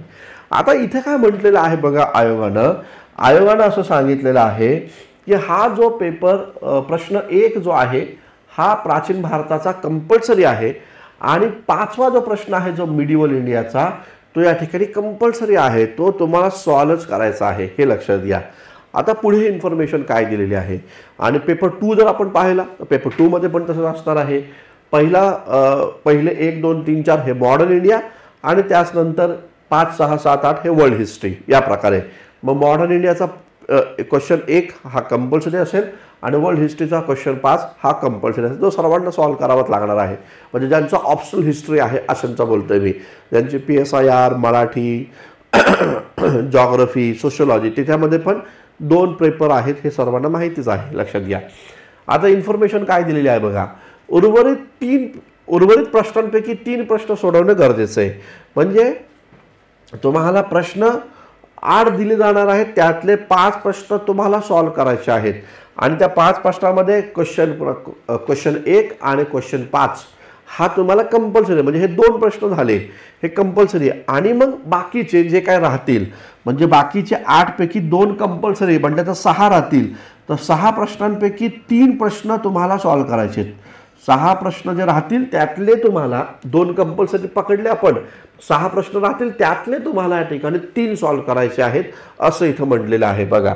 आता इथं म्हटलं बघा की त्यापैकी प्रत्येक विभागातील किमान 1 प्रश्न सोडवणं आवश्यक आहे. हा खूप इम्पॉर्टंट मुद्दा, ज्याच्याकडे दुर्लक्ष केलं जाऊ शकतं, लक्षात घ्या. आता ते काय म्हणतात की त्या प्रत्येक विभागातील किमान 1 प्रश्न सॉल्व्ह करायचा आहे.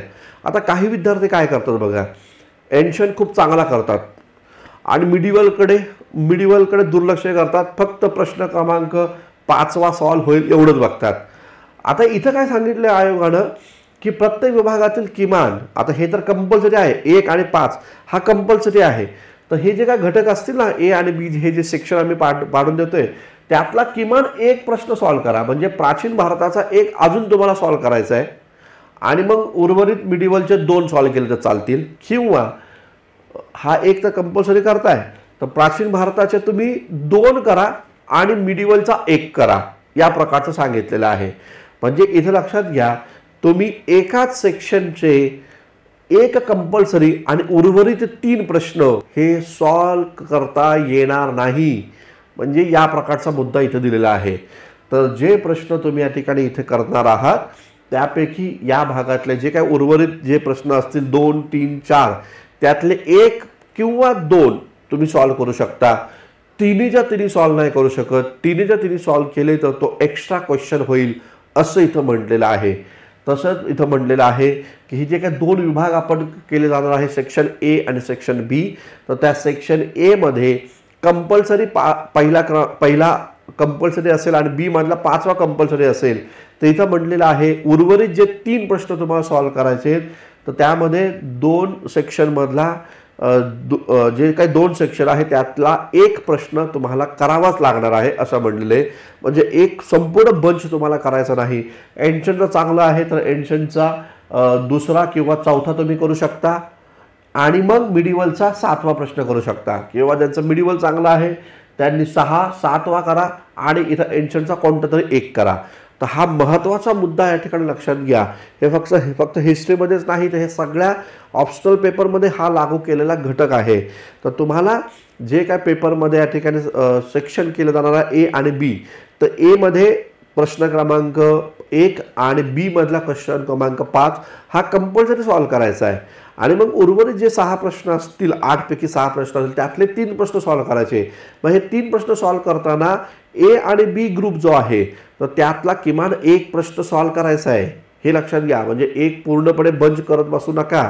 तर त्यामध्ये जे काही 3 उरतील त्यातला 1 सॉल्व्ह करावा लागणारच आहे आणि B मध्ये जे काही 3 उरतील त्यातला 1 सॉल्व्ह करावा लागणार आहे, हे लक्षात घ्या. आणि अशा प्रकारे तुम्हाला सगळ्या घटकावर व्यवस्थितरित्या काम करावं लागणार आहे. हा सांगण्यामागचा त्यामागचा उद्देश या ठिकाणी आहे. म्हणजे ऑप्शनल पेपर हा अफलातूनच करावा लागणार आहे. कोणता एखादा घटक बाजूला ठेवून तुम्हाला तुमचं काम भागणार नाही. जर नाही प्रश्न लिहिला तर मार्क नाही मिळणार, अशा प्रकारचा कार्यक्रम इथं आयोगाने दिलेला आहे. ठीक आहे. तर या प्रकारचा मुद्दा नीट या ठिकाणी समजून घ्या. वारंवार या ठिकाणी हे लेक्चर्स पहा, वारंवार ते या ठिकाणी पाहून घ्या, सगळ्या गोष्टी व्यवस्थित समजून घ्या. बघा, प्रत्येक प्रश्न उपप्रश्नांचे गुण त्याच्या समोर दर्शनात आलेले आहेत. ठीक आहे. या प्रकारे आता बघा, या मुद्द्यावर परत मी या ठिकाणी येईलच. इथं बघा, बघा आता या प्रकारे सेक्शन बघा. आता बघा, सेक्शन A आणि सेक्शन B, ठीक आहे ना. क्वेश्चन क्रमांक म्हणजे ऑप्शनल पेपर 1 जो आपण पाहिला त्या पेपरमध्ये असे 2 सेक्शन असणार आहे, 1 आणि त्याचबरोबर बी. तिथं म्हटलेलं आहे हा जो आहे ना तर हा कंपल्सरी आहे.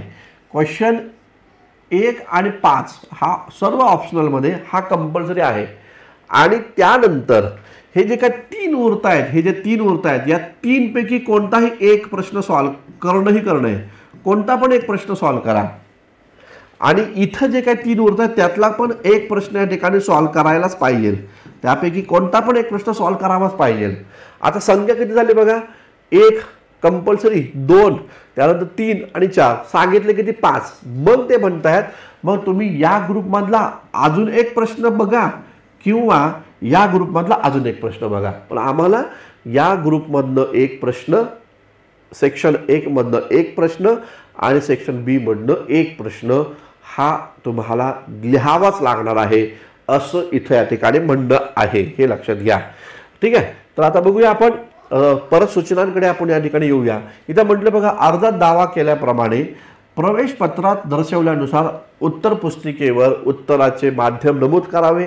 अधिकृत माध्यमाव्यतिरिक्त इतर माध्यमात लिहिलेले उत्तर तपासले जाणार नाही किंवा त्यांना गुण दिले जाणार नाही. पुढे म्हणले जेथे पर्याय दिलेले असतील तेथे अनुक्रमाने प्रथम सोडवलेल्या पर्यायांचे आवश्यक संख्येनुसार प्रतिसादांचे केवळ मूल्यांकन केले जाईल. म्हणजे हेच म्हटलेले आहे, जिथं उपप्रश्न असतील ते उपप्रश्न सलग सॉल्व करा. त्याच्यामध्ये तुम्ही या ठिकाणी एक उपप्रश्न आत्ता आणि त्याच्यानंतर 4 प्रश्नानंतर दुसरा उपप्रश्न असं चालणार नाही. हाच मुद्दा इथे समजलेला आहे, समजून सांगितलेला आहे. उमेदवारांना प्रश्नाच्या सर्व उपप्रश्नांची उत्तरं एकत्रित सॉल्व करणं गरजेचं आहे. सर्व उपप्रश्नांची उत्तरं एकत्रित सॉल्व करणं गरजेचं आहे. जर एखाद्या प्रश्नाचा उपप्रश्न इतरत्र सोडवला, दुसरीकडे सोडवला तर त्याकडे दुर्लक्ष केलं जाईल असं म्हटलेलं आहे. प्रश्नात शब्द मर्यादा दर्शवली असल्यास ती लक्षात घ्या आणि त्या शब्द मर्यादेनुसारच प्रश्न या ठिकाणी सॉल्व करा असं म्हटलेलं आहे. उत्तर पुस्तिकेतील कोणतेही पान अथवा पानाचा भाग रिकामा राहिला असती तर सरळ सरळ स्पष्टपणे काट मारावी असं म्हटलेलं आहे. अन्यथा नमूद केले नसेल तर सांकेतिक चिन्ह, मानके यांना नेहमीच्या प्रमाणित अर्थ असेल. आवश्यक असल्यास योग्य विधा डाटा गृहीत धरा व तसे स्पष्टपणे नमूद या ठिकाणी करा असं इथे या ठिकाणी म्हणलेलं आहे. आवश्यक असेल तेथे नकाशा आकृत्यांचे रेखांकन स्पष्ट करणे आवश्यक आहे. म्हणजे जिथं आवश्यक असेल तिथं तुम्ही नकाशा, आकृत्या या ठिकाणी काढू शकता, रेखांकित करू शकता, जेणेकरून डायग्राम ज्याला आपण म्हणतो ट्री डायग्राम किंवा नकाशा जो आहे तो तुम्ही जिथं जिथं आवश्यकता वाटत असेल तर तुम्ही ते करू शकता असं इथे या ठिकाणी सांगितलेलं आहे. तर आवश्यक असेल तिथं नकाशा आणि आकृत्यांचे रेखांकन स्पष्टपणे करणं आवश्यक आहे असं म्हटलेलं आहे. आता परत एकदा आपण जाऊया. आता बघा, आयोगानं इथे या ठिकाणी काय म्हटलेलं आहे ते समजून घ्या की question paper structure for optional paper 1 आणि पेपर 2. पेपर 1 आणि पेपर 2 म्हणजे हे जे स्ट्रक्चर दिलेलं आहे आयोगानं, हे जे काही स्ट्रक्चर दिलेले आहे ते कोणत्या ऑप्शनल पेपरसाठी आहे त्याबद्दलची माहिती इथे दिलेली आहे. ज्यामध्ये बॉटनी आहे, जॉग्रफी आहे, जिओलॉजी आहे, हिस्ट्री आहे, मॅनेजमेंट आहे, मराठी लिटरेचर या ठिकाणी आहे, मॅथमॅटिक्स आहे, सायकोलॉजी आहे, झूलॉजी आहे आणि लॉ आहे. तर या 10 ऑप्शनल पेपरसाठी असं स्ट्रक्चर दिलेलं आहे.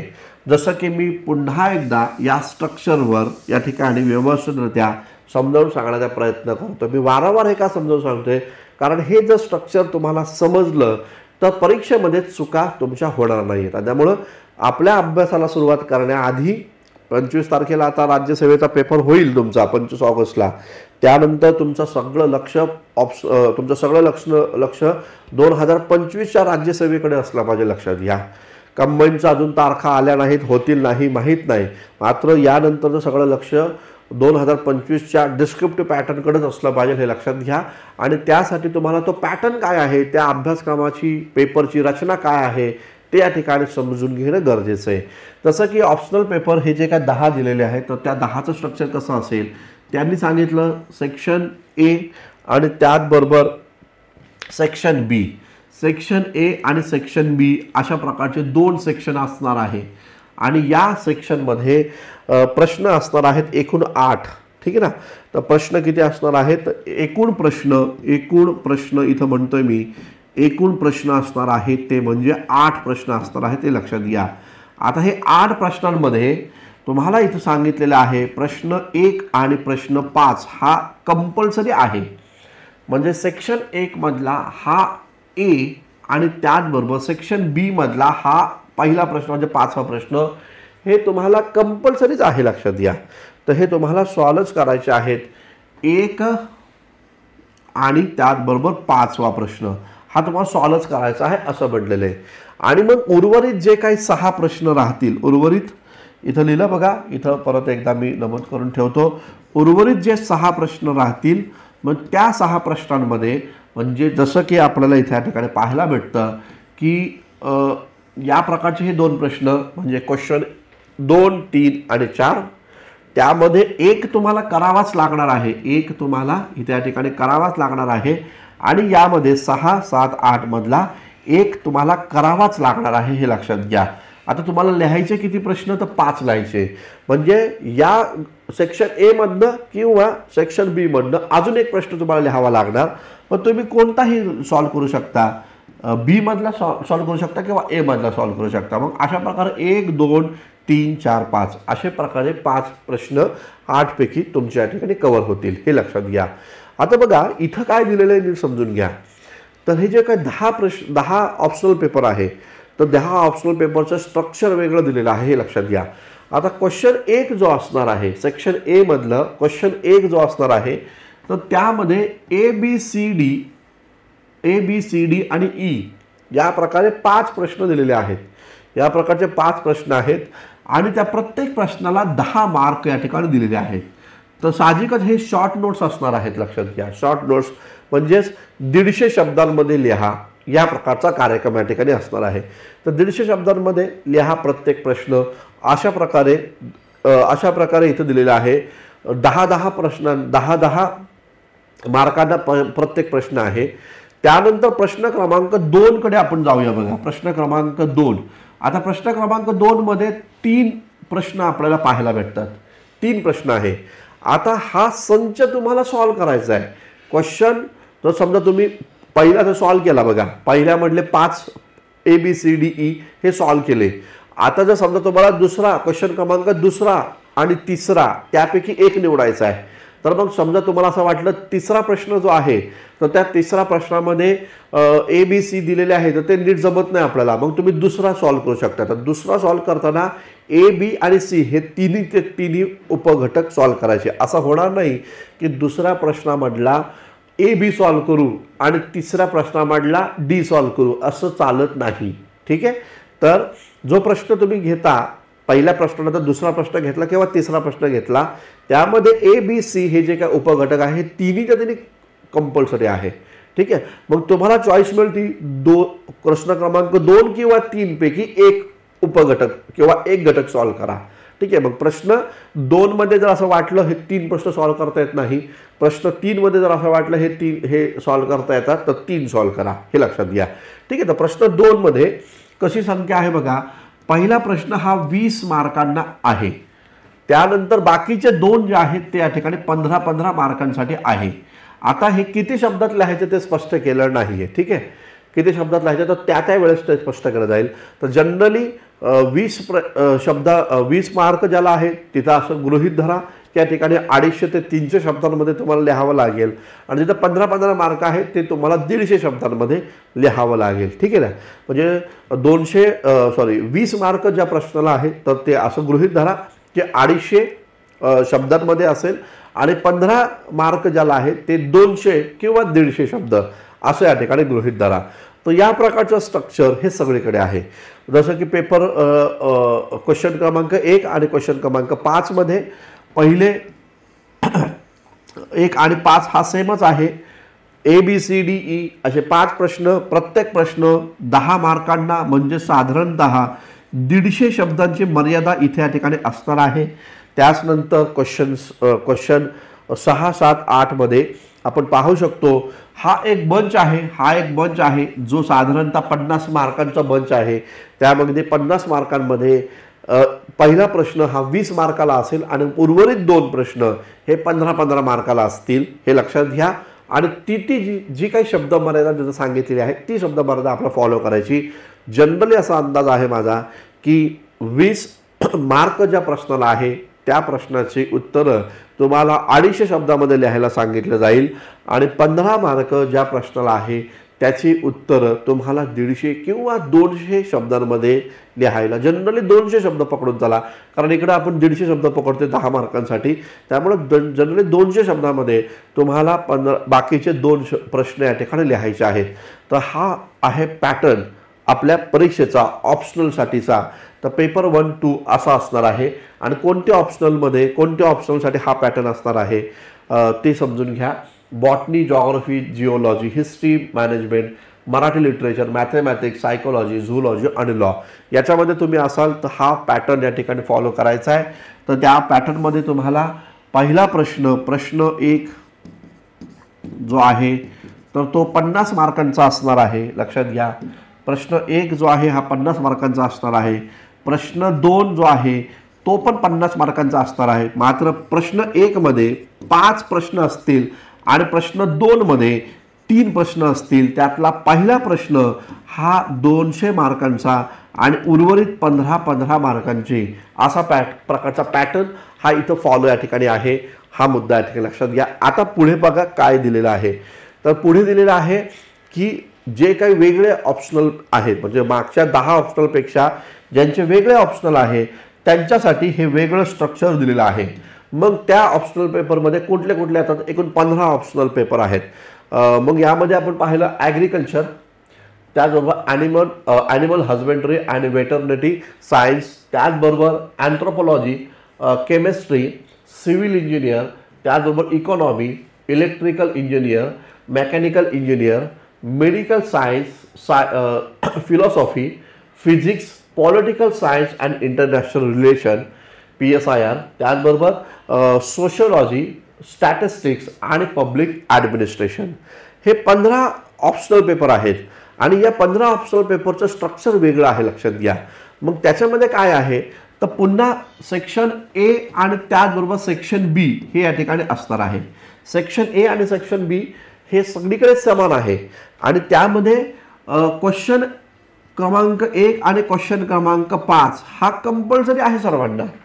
हा सॉल्वच करायचा आहे. क्वेश्चन क्रमांक म्हणजे क्वेश्चन क्रमांक 1 ए सेक्शन मधला पहिला प्रश्न आणि बी सेक्शन मधला या ठिकाणी 5वा प्रश्न हा कंपल्सरी तुम्हाला सॉल्व करायचे आहेत. आणि इथं पण तेच स्ट्रक्चर आहे की एकूण 8 प्रश्न दिले जाणार आहेत. 8 प्रश्न एकूण प्रश्न संख्या किती आहे, 8 प्रश्न असणार आहेत आणि या 8 प्रश्नांपैकी 5 प्रश्न सॉल्व करायचे आहेत. 5 प्रश्न सॉल्व करायचे आहेत. 8 प्रश्नामध्ये पहिला आणि त्याचबरोबर या ठिकाणी 5वा हा कंपल्सरी असणार आहे. आणि उर्वरित जर आपण पाहिलं तर उर्वरित लक्षात घ्या या सेक्शन मधला कंपल्सरी कोणता पण एक तुम्हाला करावा लागणार आहे आणि इथे पण या सेक्शन मधला कोणता तरी एक प्रश्न करावाच लागणार आहे. आणि मग एक एक्स्ट्रा प्रश्न जर तुम्हाला सॉल्व करायचा मग तुम्ही सेक्शन ए मधनं करा किंवा बी मधनं करा आणि अशा प्रकारे 5 प्रश्न तुम्ही कंप्लीट करून द्या असं म्हटलेलं आहे. पुन्हा सांगेल असं करू नका. सेक्शन ए चे 3 ऑप्शनल सॉल्व केले. सेक्शन ए मध्ये पहिला तर कंपल्सरी आहे, दुसरा, तिसरा आणि चौथा पण सॉल्व केला असं करू नका. तर इथे 2 जास्तीत जास्त 2 कमीत कमी 1, इथं जास्तीत जास्त 2 कमीत कमी 1 असं कार्यक्रम आहे. ठीक आहे. तर इथं थोडंसं वेगळ्या स्वरूपामध्ये पॅटर्न दिलेला आहे म्हणून तो वेगळा ठेवलेला आहे. त्यामध्ये ABCDE हे 5 प्रश्न जे आहेत हे कंपल्सरी आहेत, ज्यामध्ये या ठिकाणी तुम्हाला प्रत्येक प्रश्नाला 10 मार्क आहेत. साहजिकच इथं 150 शब्दांमध्ये लिहा अशा प्रकारचा कार्यक्रम असणार आहे. आता क्वेश्चन 2 पासून ते 8 पर्यंतचं स्ट्रक्चर इथं थोडंसं वेगळं आहे. जसं की आपण आधीच्या ऑप्शनल पेपरला पाहत होतो की प्रश्न आधीच्या ऑप्शनल पेपरला काय पाहत होतो आपण, तर त्याच्यामध्ये उपघटक पाहत होतो बघा, उपघटक. आणि या उपघटकामध्ये एकूण 3 प्रश्न होते हिस्ट्री सारख्या पेपरमध्ये, जॉग्राफी सारख्या, जिओलॉजी सारख्या पेपरमध्ये. आणि त्यामध्ये पहिला प्रश्न 20 मार्कांना आणि दुसरा प्रश्न हा 15 आणि 15 मार्कांना होता है ना आधी. आता इथं कसं आहे तर इथं तुम्हाला लक्षात घ्या की इथं हे जे उपघटक आहे तर त्या उपघटकामध्ये लक्षात घ्या पहिले 2 प्रश्न हे जे आपण पाहिले ए आणि बी हे किती मार्कांना आहे पहिले 2 प्रश्न जर आपण पाहिले तर 20 मार्कांना आहे आणि एकच फक्त 10 मार्काला आहे. ठीक आहे ना. तर हा कार्यक्रम इथं थोडा वेगळा आहे. तर नीट समजून घ्या की या स्ट्रक्चरमध्ये काय सिस्टीम आहे. तर 20, 20 आणि 10 अशा प्रकारचे स्ट्रक्चर आहे. म्हणजे PSIR, सोशिओलॉजी, त्याचबरोबर agriculture, animal husbandry and veterinary science, anthropology, त्याच्यामध्ये हे स्ट्रक्चर कसं आहे. पहिला, दुसरा 20-20 मार्कांसाठी आणि तिसरा प्रश्न आहे तो म्हणजे 10 मार्कांसाठी. हे लक्षात घ्या. ठीक आहे ना. या प्रकारे हिस्ट्री किंवा जॉग्रफी त्यासाठी कसं होतं तर 20 आणि 15-15, इथं 20-20 आणि 10 या प्रकारचं स्ट्रक्चर आहे. म्हणून तो वेगळ्या या ठिकाणी दिलेला आहे. तर या प्रकारचं मित्रांनो अत्यंत तळमळीनं थोडासा वेळ घेतला मी तो स्पष्ट समजावून सांगण्यासाठी. कारण पहिल्यांदाच सगळेजण विद्यार्थी या प्रकारच्या पॅटर्नला सामोरं जाणार आहे. त्यामुळं एक एक सूचना ज्या होत्या त्याचं बारकाईनं आकलन होणं गरजेचं होतं आणि ते आकलन व्यवस्थित होणं पण आवश्यक या ठिकाणी आहे. म्हणून मी एकच मुद्दा वारंवार तुम्हाला समजावून सांगण्याचा प्रयत्न केलेला आहे. तर तुम्हाला हे समजलं असेल. आयोगाची ती जी काही नोटिफिकेशन आहे त्याचे झेरॉक्स काढा. मी आपल्या Telegram history by Santosh Chavan या टेलिग्रामवर पण त्या प्रकारची नोटिफिकेशन जी आहे ती मी या ठिकाणी तुम्हाला देतो. मात्र तो घटक जो आहे तो व्यवस्थित समजून घ्या. जे कोण विद्यार्थी हिस्ट्री GSसाठी किंवा हिस्ट्री ऑप्शनलसाठी या ठिकाणी काम करणार असतील त्यांनी मला जरूर फॉलो करा. हिस्ट्री बाय संतोष चव्हाण ह्या हे आपलं या ठिकाणी ॲप्लिकेशनचं नाव आहे. ज्या ॲप्लिकेशनमध्ये हिस्ट्री ऑप्शनल आणि GS असे दोन्ही घटक मी या ठिकाणी शिकवत आहे. तर ऑफलाईन पण बॅचेस सुरू आहेत, ऑनलाईन पण बॅचेस सुरू आहेत. तर जे कोण विद्यार्थी हिस्ट्रीसाठी हिस्ट्रीसाठी गायडन्स शोधत असतील त्यांनी जरूर मला फॉलो करा. माझ्या ॲप्लिकेशनवरला भेट द्या आणि तिथं हिस्ट्री GS आणि हिस्ट्री ऑप्शनलच्या ज्या बॅचेस आहे त्या पण तुम्ही या ठिकाणी जॉईन करा. तर लक्षात घ्या या प्रकारे आपण हे सगळं व्यवस्थित इथं मांडण्याचा प्रयत्न केला. हे मान्य आहे लेक्चर थोडंसं लेंदी झालं असलं तरी त्यामागची तळमळ, त्यामागची भूमिका आणि तो पॅटर्न समजून घेण्यामागची जी काही विद्यार्थी मित्र जे काही कमी पडतात तर ते पूर्ण करण्यासाठी हा थोडासा महत्त्वाचा व्हिडिओ मी या ठिकाणी केला. आशा करतो तुम्हाला हे सगळं व्यवस्थित समजलं असेल.